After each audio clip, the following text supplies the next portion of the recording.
Tahukah anda ada haiwan yang mampu melompat sejauh 9 meter dalam satu lompatan? Jika bergaduh pula, dia akan gunakan kaki belakang untuk menendang seperti seorang pejuang seni bela diri. Inilah kanguru. Kangaroo berasal dari Australia dan terkenal kerana kekuatan luar biasa di kaki belakangnya. Mereka bergerak dengan cara melompat dan boleh mencapai kelajuan sehingga 70 kilometer sejam.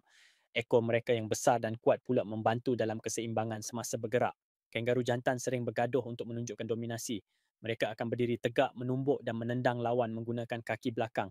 Pertarungan mereka boleh kelihatan seperti gusti profesional.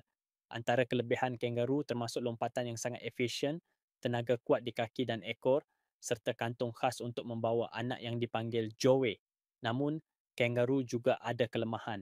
Mereka tidak boleh bergerak ke belakang, mudah terjejas dengan cuaca sejuk dan boleh mengalami dehidrasi jika kekurangan air dalam cuaca panas.